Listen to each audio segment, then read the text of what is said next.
Chapter 4. And the word of Samuel came to all Israel. Now Israel went out to battle against the Philistines, and encamped beside Ebenezer, and the Philistines encamped in Aphek. Then the Philistines put themselves in battle array against Israel. And when they joined battle, Israel was defeated by the Philistines, who killed about 4,000 men of the army in the field. And when the people had come into the camp, the elders of Israel said, "Why has the Lord defeated us today before the Philistines? Let us bring the ark of the covenant of the Lord from Shiloh to us, that when it comes among us, it may save us from the hand of our enemies." So the people sent to Shiloh, that they might bring from there the ark of the covenant of the Lord of hosts, who dwells between the cherubim. And the two sons of Eli, Hophni and Phinehas, were there with the ark of the covenant of God. And when the ark of the covenant of the Lord came into the camp, all Israel shouted so loudly that the earth shook. Now when the Philistines heard the noise of the shout, they said, "What does the sound of this great shout in the camp of the Hebrews mean?" Then they understood that the ark of the Lord had come into the camp. So the Philistines were afraid, for they said, "God has come into the camp." And they said, "Woe to us, for such a thing has never happened before. Woe to us! Who will deliver us from the hand of these mighty gods? These are the gods who struck the Egyptians with all the plagues in the wilderness. Be strong and conduct yourselves like men, you Philistines, that you do not become servants of the Hebrews, as they have been to you. Conduct yourselves like men, and fight."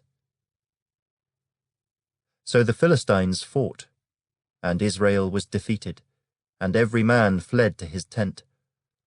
There was a very great slaughter, and there fell of Israel 30,000 foot soldiers.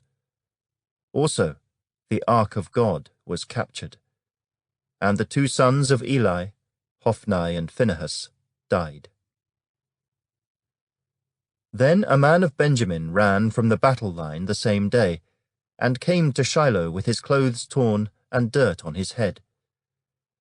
Now when he came, there was Eli, sitting on a seat by the wayside, watching, for his heart trembled for the ark of God.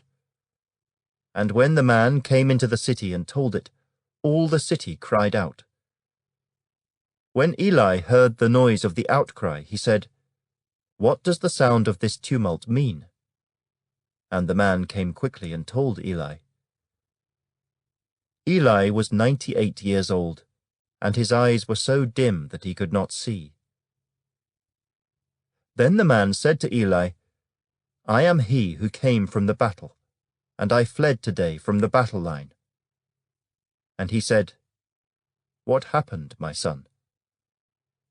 So the messenger answered and said, "Israel has fled before the Philistines, and there has been a great slaughter among the people. Also your two sons, Hophni and Phinehas, are dead, and the ark of God has been captured." Then it happened, when he made mention of the ark of God, that Eli fell off the seat backward by the side of the gate, and his neck was broken, and he died, for the man was old and heavy.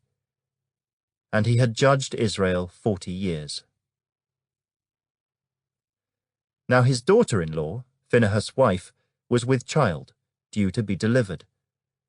And when she heard the news that the ark of God was captured, and that her father-in-law and her husband were dead, she bowed herself and gave birth, for her labor pains came upon her. And about the time of her death, the women who stood by her said to her, "Do not fear, for you have borne a son." But she did not answer, nor did she regard it. Then she named the child Ichabod, saying, "The glory has departed from Israel," because the ark of God had been captured, and because of her father-in-law and her husband.